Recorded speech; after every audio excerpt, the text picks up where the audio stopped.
हम लोग पिछले 2 घंटे से इस घने जंगल में भटक रहे हैं।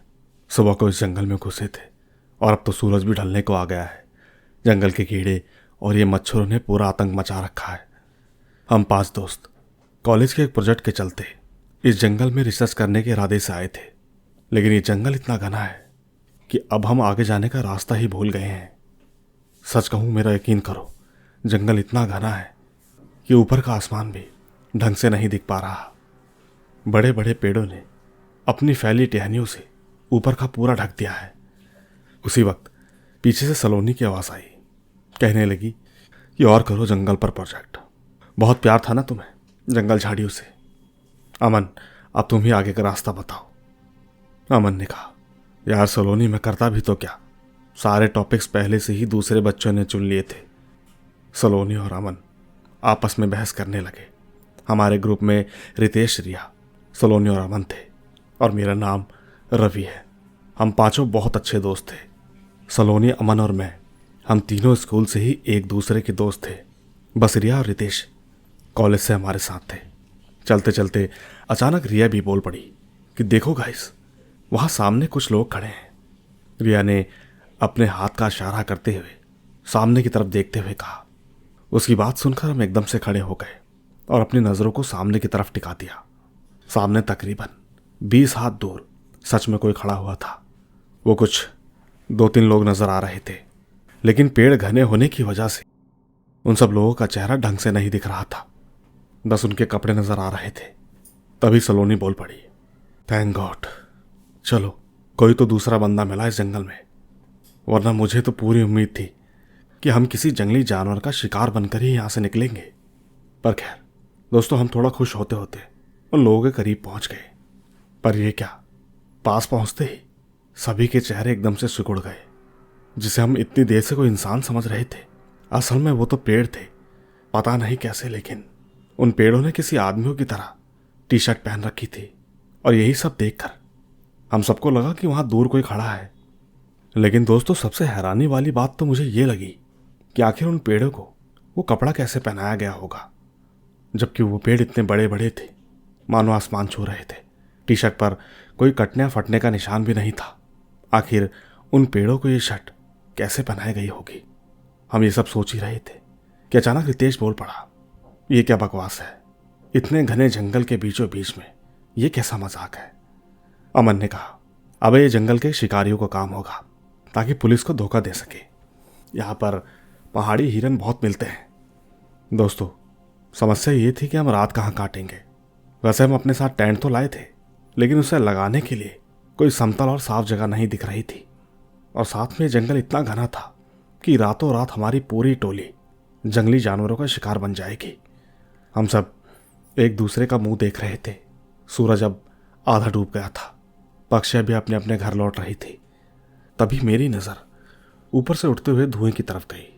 वो धुआं कुछ पत्तियों के बीच में से निकलता हुआ आसमान की तरफ जा रहा था। देखकर ऐसा लग रहा था मानो कि जैसे किसी ने वहां पर फायर जलाई हो। मैंने जोश में जोर से बोला कि वो देखो सभी, वहां ऊपर धुआं। सबके सब ऊपर देखने लगे। हम सभी जल्दी जल्दी झाड़ियों को हटाते हुए उस धुएं के मेन पॉइंट पर पहुंच गए। वहां का नज़ारा देखते ही हम पांचों के चेहरे के भाव ठंडे हो गए। सामने का नज़ारा सच में किसी जादुई दुनिया से कम नहीं था। वहां जंगल के बीचों बीच इतनी साफ सुथरी जगह हम में से किसी ने सोचा तक नहीं था। वो जगह जंगल के बीचों बीच इतनी साफ और समतल थी कि मानो कोई पब्लिक पार्क हो और लोग रोज सुबह वहां चहलने टहलने के लिए आते हो। इतने घने जंगल में जहां एक पैर रखने पर भी 20 से 25 पेड़ पौधे मर जाते हो, वहां इतनी ज्यादा सफाई कोई कैसे मेंटेन कर सकता है। और तो और सबसे बड़ी बात, उस जगह के बीचों बीच एक बड़ा सा पुराना लकड़ी का मकान बना हुआ था। उसके अंदर जाने के लिए मेन गेट से एक पत्थरों का रास्ता भी निकल रहा था। अद्भुत था वो नज़ारा। हम पांचों के पांचों वहां झाड़ियों से अपना मुंह फाड़ते हुए वो नज़ारा देख रहे थे। तभी सलोनी बोलती है कि अब ये क्या है और यहाँ कैसे। पर जो भी है ठीक है, अब कम से कम पेड़ों पे लटक के सोना तो नहीं पड़ेगा। दोस्तों, हम सब झाड़ियों के बीच से निकलते हुए उस बड़े से मकान के दरवाजे की तरफ आकर ठीक उसके सामने रुक गए। मैंने अपना हाथ उस लकड़ी के दरवाजे पर दस्तक देने के लिए उस दरवाजे पर धीरे से वार किया, लेकिन मेरा हाथ उस दरवाजे के आर पार हो गया, मानो वो लकड़ी का दरवाजा किसी धुएं से बना हो। और ठीक जैसे ही मेरा हाथ उस दरवाजे के अंदर गया तो अंदर से किसी ने मेरे हाथ को जोर से पकड़ लिया।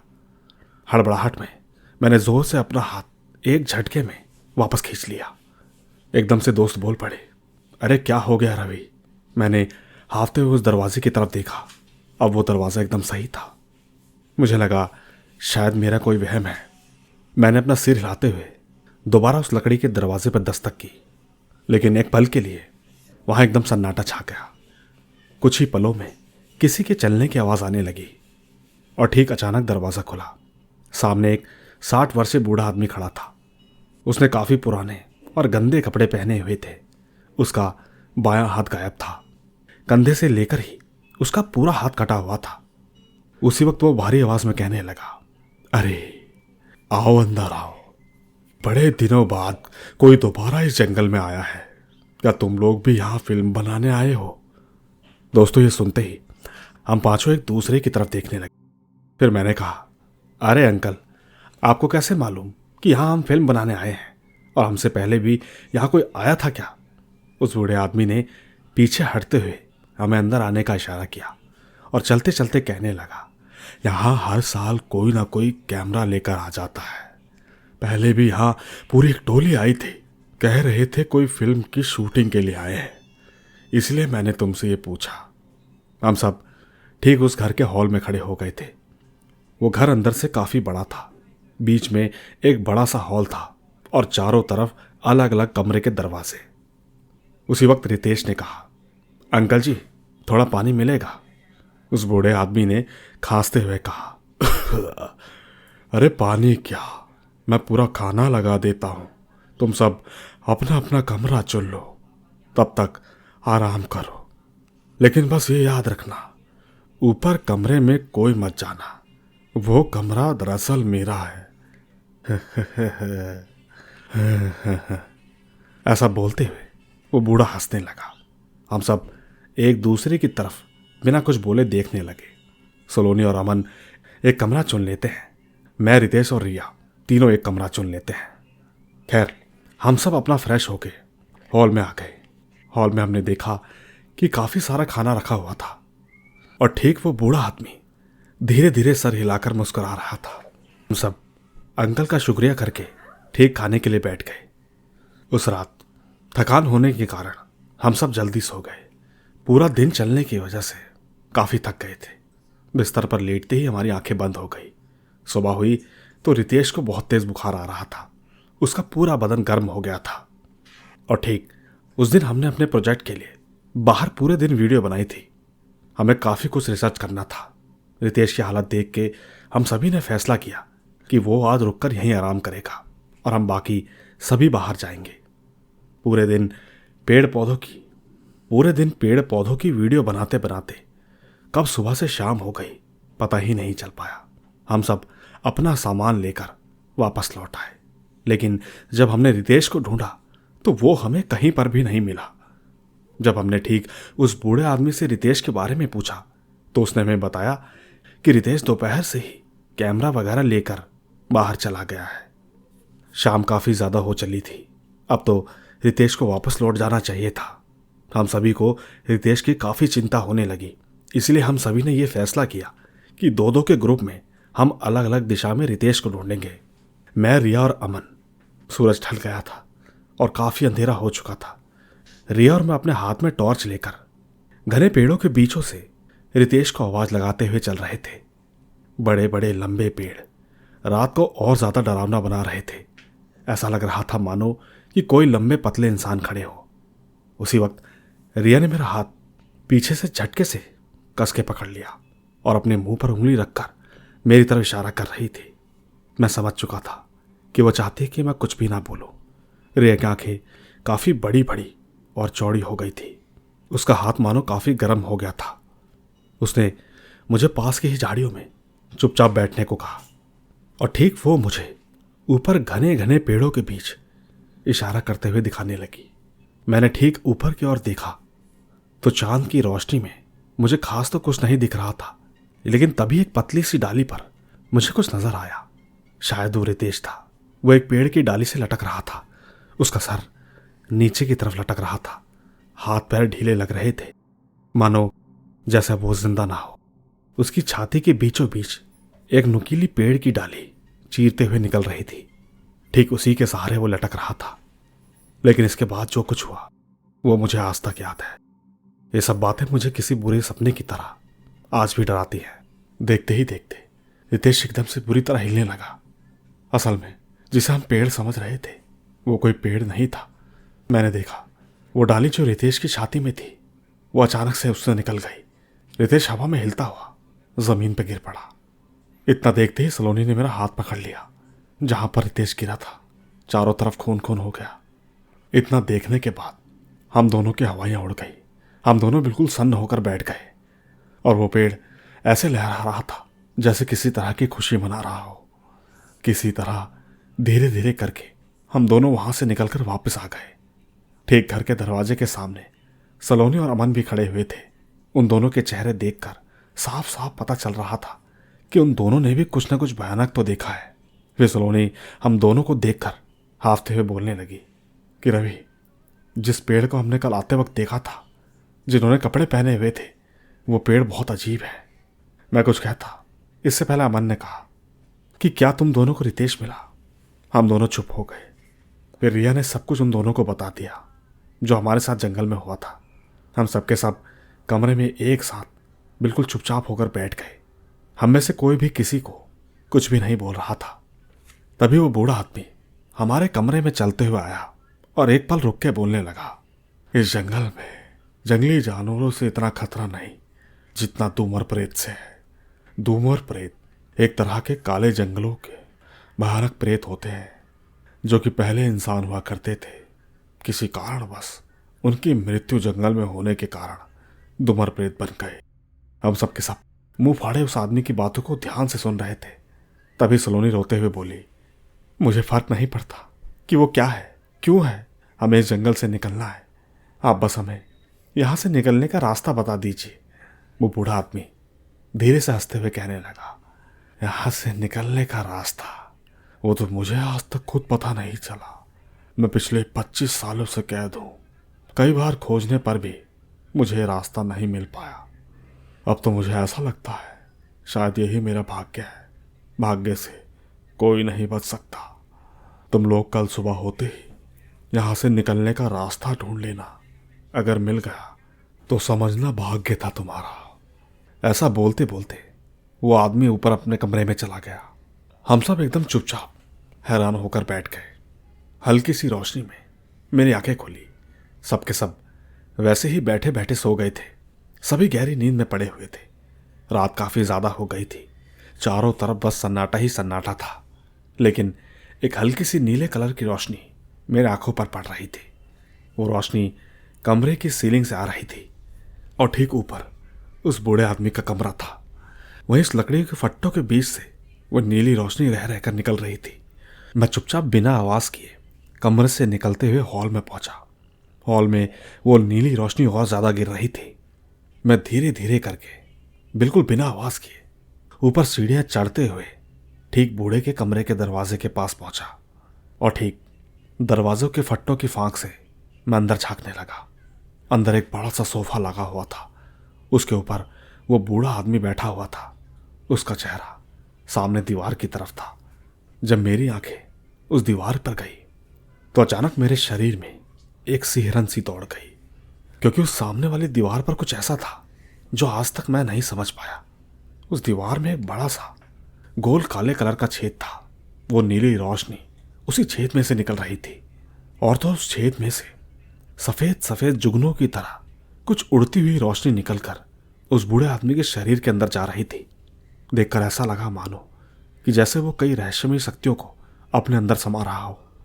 मैं ये सब कुछ देख रहा था कि तभी अचानक वो खड़ा हो गया। उसने ठीक उस छेद की तरफ देखा और सोफे के पीछे झुककर धीरे धीरे कुछ निकाला। ध्यान से देखने के बाद मेरे पैर लड़खड़ा गए, क्योंकि जो भी उसके हाथ में था वो एक इंसानी कटा हुआ पैर था। वो बूढ़ा उस पैर को घसीट रहा था। मेरा ध्यान उस पैंट के डिजाइन पर था, लेकिन धीरे धीरे उसने पीछे से एक हाथ और निकाला। वो लगातार एक एक करके सब कुछ गड्ढे में डाल रहा था। ये सब नज़ारा देखकर चीखने का मन हुआ, लेकिन वो बूढ़ा जो ये सब कुछ रहस्यमय छेद में डाल रहा था वो और कोई नहीं, हमारा दोस्त रितेश ही था। हमारा दोस्त रितेश ही था। मतलब साफ था, वो बूढ़ा आदमी इन सब प्रेतों के साथ मिला हुआ था। मैं चुपचाप वैसे ही रेंगता रेंगता नीचे उतर आया। मैं बिना किसी आवाज किए उस कमरे में जाकर बैठ गया। मैं बिल्कुल नहीं चाहता था कि जो कुछ भी मैं देख कर आया हूं उसके बारे में मैं अपने दोस्तों को भी बताऊं। मुझे डर था कि अगर मैं उन्हें कुछ भी बताऊंगा तो शायद वो हल्ला करने लगेंगे, और अगर बूढ़े को ये बात पता चली तो न जाने वो हम पर क्या कहर बरसाएगा। सच कहता हूं, मैं पूरी रात वैसा का वैसे ही बैठे रह गया। सुबह हुई तो मैंने काफी ध्यान से और चुपचाप ये बात अपने दोस्तों को बताई। हम सबने फैसला किया और बिना कुछ खाए अपना अपना सामान लेकर उस मकान से निकल गए। हमें ठीक इस जंगल से बाहर निकलने के लिए शाम होने से पहले रास्ता ढूंढना होगा, वरना रात को उस खुले जंगल में दूमर प्रेत का शिकार होने का डर है, और घर के अंदर ना जाने कब हम उस बूढ़े आदमी की चुंगल में आ जाए ये भी नहीं कह सकते। हम दो दो की टीम बनाकर अलग अलग दिशा में निकल गए। मैं और रिया एक तरफ और अमन और सलोनी एक तरफ। सुबह से शाम हो चली, लेकिन हमें इस मनहूस जंगल से बाहर जाने का रास्ता नहीं मिला। हमारे अंदाजे से 10 किलोमीटर का रास्ता देख लिया था, लेकिन कोई फायदा नहीं। जितना ज्यादा हम चल रहे थे वो मनहूस जंगल और भी ज्यादा घना और डरावना होते जा रहा था। रास्ते में हमें जगह जगह और भी कई सारे बड़े बड़े ऐसे पेड़ मिले जिन्होंने सेम उसी तरह के कपड़े पहन रखे थे, लेकिन दिन के समय ये पेड़ काफी शांत लग रहे थे, लेकिन रात में वो भयानक रूप ले लेते हैं। डर बहुत ज्यादा लग रहा था, इसलिए मैं रिया को लेकर वापस उस मकान की ओर लौट आया। करते भी तो क्या, अगर रात को बाहर रहते तो पक्का वो प्रेत हमें मौत के घाट उतार देता। सलोनी और अमन भी ठीक मकान के सामने खड़े थे। उनके चेहरे से ही पता लग रहा था कि उन्हें भी बाहर जाने का रास्ता नहीं मिला। अब सूरज डूब गया था, चारों तरफ गहरा अंधेरा हो चुका था। हम ठीक उस मकान के सामने खड़े होकर लगातार यही सोच रहे थे कि अब हम सबका क्या होगा। उसी वक्त सलोनी जोर से चिल्लाने लगी। उसने ठीक हमारे पीछे कुछ देखा। उसने लड़खड़ाते हुए बड़ी बड़ी आंखों से हमें पीछे पलटने का इशारा किया। हम तीनों जैसे ही एक झटके से पीछे मुड़े तो मानो रीढ़ की हड्डी ठंडी पड़ गई। हमसे कुछ 20 हाथ दूर एक घनी झाड़ियों के पास कुछ खड़ा हुआ था, जो कि बिना हिले डुले एकदम स्थिर होकर हमें ही घूर रहा था, और तो और वो रह रहकर अजीब सी आवाजें निकाल रहा था। हम सभी अपनी आंखों को मींच कर वो जो कोई भी था उसे देखने की कोशिश करते रहे। उसी वक्त एकदम से कहीं दूर बीच घने जंगल से सियार की लंबी चीख ने हमारे अंदर एक असहाय डर भर दिया। हमने देखा कि वो तकरीबन 10 फुट का था। शरीर का चमड़ा हड्डियों से बिल्कुल चिपका हुआ था। उसके हाथ आड़े टेढ़े थे और ठीक 2 सफेद बिंदियों के समान उसकी आंखें थी, जिससे वो हमें लगातार घूर रहा था। इससे भयानक दृश्य और प्रेत मैंने आज तक नहीं देखा था और ना ही इन सबके बारे में सुना था। हम सभी उसके रूप को देख ही रहे थे कि तभी एकदम से वो अपने पतले पतले पैरों से हमारी ओर दौड़ने लगा। मेरी तो मानो आत्मा से ही निकल गई। मैंने जल्दी से अपने पास खड़ी रिया का हाथ पकड़ा और अंदर चलो चिल्लाते हुए मैं उसे मकान के अंदर ले आया। मकान के अंदर आते ही मैंने धड़ाम से दरवाज़ा बंद कर दिया और ठीक अपनी रुकती हुई सांसों को हल्का करने के लिए वहीं दीवार से लगकर बैठ गया। मैंने सांस लेते लेते अपनी नज़र अपने दोस्तों की ओर दौड़ाई। फिर मेरी आंखें एकदम से बड़ी हो गई। वहाँ बस रिया, सलोनी और मैं थे। मतलब अमन अंदर नहीं था। अमन कहाँ है? मैंने एकदम से हताश होते हुए पूछा। तभी बाहर से एक गुर्राने की आवाज़ आई। अमन की चीख ने मेरे शरीर के सारे बाल खड़े कर दिए। मैंने एकदम से दरवाज़ा खोला तो बाहर मैं उस प्रेत को, अमन को उन झाड़ियों के बीच घसीटता हुआ ले जाए देख रहा था। कुछ ही पलों में फिर से एकदम सन्नाटा छा गया। सियारों की रोने की आवाज़ वो भी अब बंद हो चुकी थी। बची थी तो सिर्फ बड़े गोल चांद की रोशनी और मेरी आंखों से टपकती आंसू की बूंदें। हम तीनों कमरे में बिल्कुल लाश की तरह बैठे हुए थे। अमन मेरे बचपन का दोस्त था। मुझे यकीन नहीं था कि मैं उसे ऐसे खो दूंगा। उसी वक्त कमरे का दरवाज़ा खोलते हुए वो बूढ़ा आदमी मुस्कुराता हुआ अंदर आया। मैंने उसकी ओर देखा। वो लगातार मुस्कुरा रहा था। उसके चेहरे पर एक अजीब सी रहस्यमय मुस्कान थी जो कि मुझे दिखने में बहुत गंदी लग रही थी। तभी वो खांसते हुए कहने लगा, तो कैसी रही तुम्हारी किस्मत? मैंने पहले ही कहा था, भाग्य में होगा तो एक कदम बाद ही मंजिल मिल जाएगा, और अगर नहीं तो आजीवन ऐसे ही दौड़ते रहो, कुछ नहीं मिलेगा।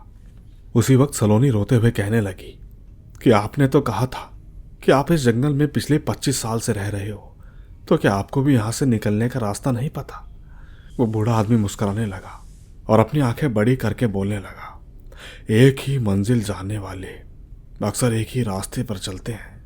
अब चाहे तुम कितना ही कोशिश कर लो, मंजिल तभी मिलती है जब रास्ता खत्म हो जाता है।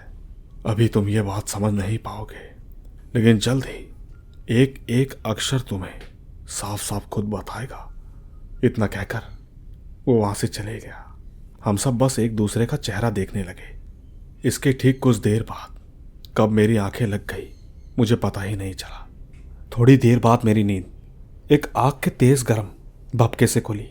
मैं पूरा पसीने से भीगा हुआ था और किसी कच्ची मिट्टी के रास्ते पे अपनी पीठ के बल लेटा हुआ था।